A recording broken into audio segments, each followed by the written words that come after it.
네, 1월 6일 북한이 네 번째 핵실험을 했습니다. 그런데 그 이후에요. 하나 특징적인 게 있다면 김정은이 사무실을 멀리 떠나지 않는다는군요. 동선이 아주 짧아졌습니다. 그 다음에요. 북한을 중국이 어떻게 좀 해줬으면 좋겠는데 잘 안 하고 있잖아요. 자, 왜 안 하는지 약간 해봤을 땐 어땠는지 과거 얘기를 좀 점검해보면서 중국의 역할, 의지를 좀 점검해 보겠습니다. 자, 그럼 첫 번째 소식으로요. 자, 신석구 차장. 네. 김정은이 진짜로 늘 움직입니까? 특징이 있습니까? 뭐 바쁘게 움직이죠. 네. 김정일과 비교하면 김정은의 동선이 좀 차이가 있는데요. 네. 어쨌든 김정은도 즉위 이후에 활발히 움직이고 있는데 네. 지금 나오고 있습니다만 핵실험을 한 게 1월 6일이죠. 그 전에 지방에 한 번 가고 네. 그다음에 1월 10일 날 인민무력부, 11일 날 노동당 중앙청사, 13일 날 다시 노동당 중앙청사에 있는 거 확인이 돼서 네. 지금 핵실험한 지 13일이 지났는데 네네. 대체로 평양에서 네. 4-5km 반경에서 움직이고 있다. 이거 하는 게 이제 우리 정보당국의 관찰입니다. 우리로 비유하자면 청와대에 있는 대통령이 종로구 밖을 별로 벗어나지 않는 뭐 그런 거랑 비슷한 거겠죠. 예, 그렇죠. 예. 알겠습니다. 그런데 이유가 있을 것 같아요. 왜 이런 겁니까? 뭐가 좀 두려운 건가요? 아까 안창일 박사님이 굉장히 좋은 지적하셨는데 일단 네. 추워서 겨울이라서 네. 있는 것이 아니라 하는 우스개인데요. 사실은 네. 지금 평양을 둘러싼 국제 정세가 굉장히 지금 엄중하지 않습니까? 네. 미국과 중국 그리고 여러 국제사회 국가들이 지금 제재를 검토하고 있죠. 네. 그다음에 미국은 B-52 전폭기까지 띄우면서 네. 군사 제재를 가할 그런 움직임까지 보이고 있고요. 네. 이런 상황에서 그 4차 핵실험의 주인공 장본인인 김정은이 여러 가지 고민이 많겠죠. 함부로 나다니기가 어려울 그런 위험한 상황이라고 생각할 수도 있고요. 또 여러 가지 엘리트들과 사후 대책을 수기하는 그런 회의를 갖기 위해서 평양에 있어야 할 그런 이유가 충분히 있는 것으로 보입니다. 자, 지금 저희가 지도 한 장 위성 사진입니다만 평양에 김정은 집무실이 있는 아주 핵심 지역을 딱 찍어 놓은 겁니다. 김정은의 저택, 머무는 곳도 있고 일하는 곳도 있고 자, 요 지역을 이게 많이 벗어나지 않은 것 같은데요. 자, 이런 거 우리가 다 아는 거 북한도 알죠. 그렇죠. 그래서 김정은이 겁나서라도 자기 집무실이나 저택에서 안 자고 막 많이 다닐 것 같아요. 글쎄, 근데 현재는 그 저택이나 행동 반경이 한 4-5km 내에서 움직이고 있는데 네네. 아마 집무실 지금 중간에 있는 그 집무실이 우리가 김정은이 신년사 할 때 네네. 그 배경 화면으로 나오는 4층짜리 노동당 깃발이 휘날리는 그겁니다. 네, 여기죠. 그게 이제 상당히 지하 요새화되어 있기 때문에 네. 어떤 거기서 경호원으로 근무했던 이영국 씨의 말에 따르면 저택에서 그 집무실까지는 지하로 출퇴근한다. 이렇게 이제 증언하고 있는데 네. 아마 김정은이 제일 무서워하는 건 아마 뭐 B-50이라든지 네. 거기서도 이제 벙커버스터. 그걸 그렇죠. 이제 김정은이 제일 두려워하죠. 네. 자, 그러면 아버지랑 비교해도요. 많이 안 다니는 건 권력 체제에 대한 불안감, 부담 뭐 이런 게 영향이 있는 겁니까? 맞습니다. 김정은이 지금 네. 그러니까 공식적으로 나타난 지 5년이 넘었죠. 네. 아직도 그 체제를 공고화해야 되는 그런 시점이라고 할 수 있습니다. 네. 그런 시점에서 그 안방인 평양을 자주 비우게 되면 말이죠. 네. 혹시 역심을 품은 엘리트들이 사고를 칠 가능성이 있죠. 네. 그런 상황이 자신감을 상당히 떨어뜨린다고 볼 수 있어요. 과거에 그 죽기 전에 아버지 김정일은 굉장히 그 광폭으로 돌아다녔습니다. 네. 함경북도, 평안북도를 이렇게 해서 1년에 전국을 여러 두세 바퀴를 돈 그런 적도 있고 말이죠. 네. 그래서 나이든 김정은이 혹시 그 놀러 가는 거 아니냐 그런 얘기가 있을 정도로 그 이동거리가 길었는데 거기에 비하면 5년 된 김정은은 그 이동거리가 짧은 것이 특징입니다. 자, 지금 보시는 것처럼 저렇게 미국이 저런 영상 공개할 때마다 김정은은 좀 불안해할 것이고 그럴 것 같은데 어쨌건 오늘도 이렇게 북한한테 좀 심리적 압박을 하기 위해서겠지만 새로 나온 전차도 공개했죠. 흑표라는 별명을 가진 전차죠. 예, 그렇습니다. 우리 군이 혹한기 훈련을 늘상 하고 있죠. 네. 예.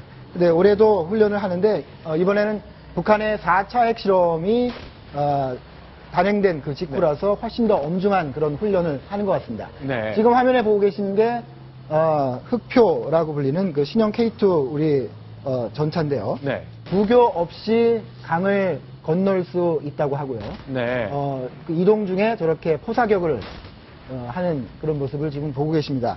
물속 4m까지 들어가서 강을 건널 수 있다고 하네요. 자, 저게 이제 일시적으로 잠수도 할 수 있다 그런 거군요. 그렇습니다. 자, 이게 지금 물에 떠 있는 건지 그런 건가요? 아니면 물에 좀 바닥을 딛고 주행을 하는 건지 모르겠는데. 지금 이제 물을 건너서 얕은 물을 건너는 그런 장면을 지금 보셨네요. 네, 그렇군요. 알겠습니다. 자, 박근혜 대통령 이제 안보리를 통한 북한 압박, 지금부터 우리 정부가 해야 될 많은 일 가운데 한 가지인데 실제 제재가 없는 경우에 대한 걱정을 좀 내놨습니다. 오늘 회의 때 한 발언 확인하겠습니다.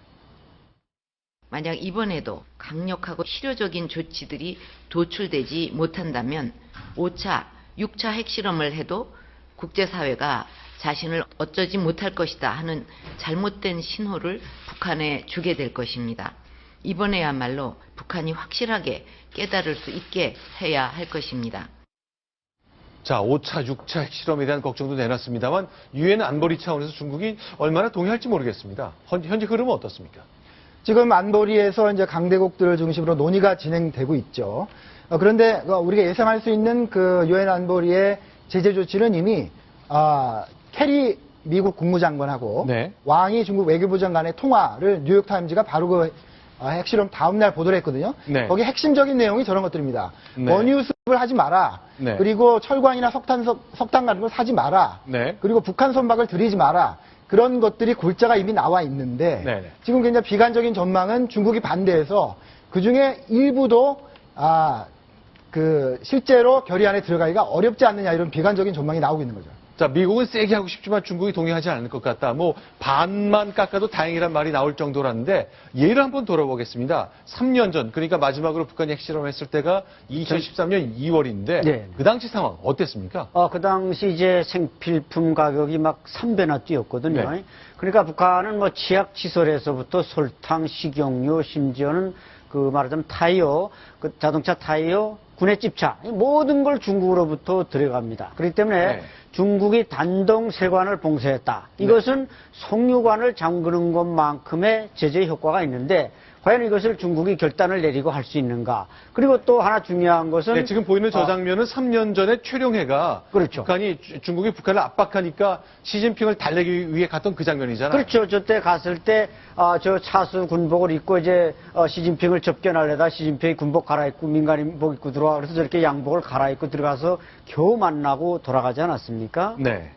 그것이 이제 얼마나 중국이 그때는 단호했고 아주 시진핑 주석 이거 초심을 가지고 단호했는데 지금 3년 후에 지금 4차 핵실험 뒤에 중국의 태도는 상당히 좀 표리부동한 측면을 나타내고 있습니다. 정리해 보겠습니다. 그러니까 3년 전에 이 3차 핵실험 했을 때 중국이 이제 생필품이며 여러 가지 공산품 저가 물건을 계속 북한에 대왔죠. 우호 가격이라면서 그게 싸게 줬잖아요. 그걸 슬슬 통관량을 줄였더니 북한 내부에서 난리가 났다는 거죠. 그렇습니다. 실제로 그 줄인 식료품이나 이런 그 물품들의 가격이 3배로 올랐는데 지금 잘 아시지만 북한 주민들이 대체로 시장에서 먹고 살고 있지 않습니까? 네. 시장으로 들어오는 중국 물품이 줄면 네. 주민들이 살 수가 없죠. 그래서 아우성이 나고 물가가 오르고 그래서 북한 내에서 상당히 문제가 됐다. 네. 그런 얘기를 오늘 그 동아일보가 일면으로 보도를 했습니다. 자, 그러니까 저렇게 단둥 지역을 통해서 저 철다리를 건너 중국산 제품들이 트럭에 실려 저렇게 넘나들고 물건을 북한에 남겨놓고 빈 트럭이 돌아오는 모습 보시는데 저렇게 트럭에 가득 담은 물건을 조금만 덜 줘도 북한이 벌벌 떤다 그 얘기죠. 그렇죠. 저것은 뭐 눈에 보이는 현상이고 실제로 보이콧 세컨더리라고 네. 북한이 지금 대외 무역하는 대부분의 그 말하자면 상품들이 중국을 통해서 들어오고 중국 기업을 통해 들어오고 또 중국 은행을 통해서 결제되기 때문에 네. 이게 제대로만 작동되면 북한은 뭐 더 이상 핵실험을 할 수 없는 그런 상황까지 간다는 것입니다.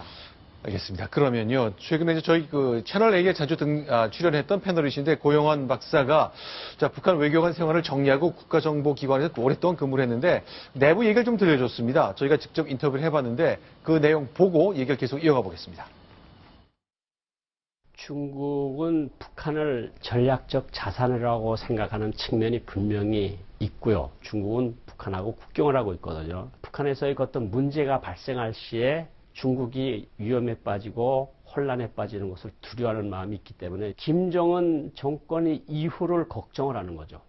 북중국 국경의 봉쇄, 중국 원유의 북한에 대한 수입 금지, 이런 거는 안 하리라는 믿음 같은 것이 있을 겁니다. 석유나 기름이 북한에 들어가지 않으면 북한 산업 전체가 붕괴되고요. 가장 중요한 거는 북한 군이 움직이질 못하죠. 자, 안찬일 박사님. 그러면요.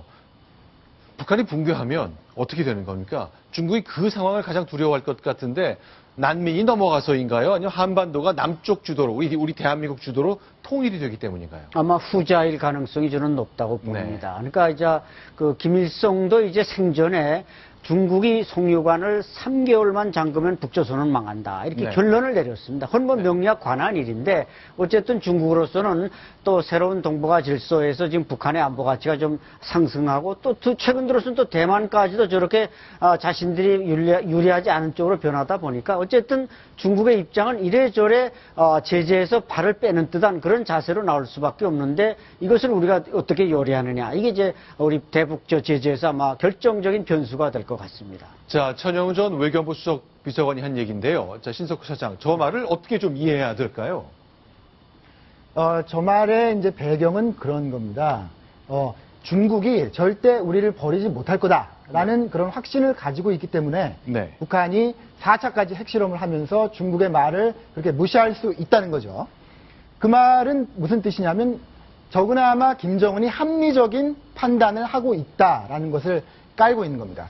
네, 저희가 그럼- 지난해 8월에 북한의 네. 목감질의 파동을 봤죠. 네. 그때 우리가 확인한 게 뭐냐면 적어도 김정은이 미치광이는 아니구나. 네. 남한의 확성기를 타격했을 때 일어날 그 사후 일을 알기 때문에 네. 협상을 하면서 더 이상의 도발을 멈췄죠. 그것에서 알 수 있는 것은 어쨌든 전략적인 마인드를 가지고 있고 나가야 될 때와 멈춰야 될 때를 판단할 정도의 합리적인 사고는 하고 있지 않느냐라는 것을 볼 수 있는 거죠. 자, 북한이 이제 중국으로부터 에너지를 수입하지 못하면 뭐 많은 산업 시설들과 여러 가지 정부 기관들이 멈춰서게 될 것 같습니다. 이렇게 추운 날씨에 정말 난방이야말로 빼놓을 수 없는 생존을 위한 필수품인데 이렇게 스키장까지 비싸게 만들어 놨지만 뭐 온수도 끊기고 전기도 끊기다 그러잖아요. 근데 값은 계속 오르네요. 그렇죠. 이 마식령 스키장이 북한이 뭐 북한 주민들 타라고 만들어 놓은 게 아니라 외화를 벌기 위해서 동남아 스키 관광객들을 불러들이겠다는 건데 네네. 저렇게 4배로 오르는 11달러에서 40달러, 네. 또 어린이는 7달러에서 22달러. 특히 이제 숙박비가 한 룸에 150달러라고 하는 것은 네네. 북한의 지금 대대장의 한 달 월급이 1달러도 채 안 됩니다. 네. 이런데 150달러 바가지를 씌우는데 네. 과연 저래 가지고 외화를 볼 수 있겠는지 상당히 걱정이 많이 됩니다. 값이 이렇게 올린 것은 이렇게 올려도 올 사람은 온다는 생각 때문인가요? 근데 북한 사람들이 장사하는 거 보면은 2013년에 그 김영철 경찰총국장 지금 뭐 대남 비서됐다고 소리 나옵니다만은 네. 미국의 국가정보국장을 불러놓고 밥 먹고는 그 사람 보고 밥값을 내라 그래서 자존심을 건드리거든요. 네. 그 사람들은 어떤 이 계산에 대한 이 계량적인 마인드가 없다 보니까 그저 무조건 당국에서 올리라면 올린다는 겁니다. 어떤 비즈니스 마인드가 없기 때문에 저렇게 하는 거지 진짜 돈을 벌려면은 저렇게 해서는 안 되는 거죠. 알겠습니다. 자, 북한이 과연 어떤 움직임을 할지는 결국 중국의 생각이 달렸고 또 우리 나름대로 내부에 우리 스스로 할 수 있는 정책을 좀 마련해야 될 것 같네요. 일단 중국이 조금만 움직여도 북한은 벌벌 떤다. 그렇기 때문에 오히려 역설적으로 중국이 아무것도 하지 않으려 한다는 것 점검해 봤습니다. 자, 안찬일 소장님 그리고 신석호 차장과 함께 이 두 가지 소식 점검해 봤습니다. 두 분은 다음에 다시 한번 모시겠습니다. 말씀 잘 들었습니다. 자, 이번엔 세 번째 소식입니다. 새로 순위 확인하고요. 국내 정치 얘기 나눠보겠습니다. 순위 확인합니다.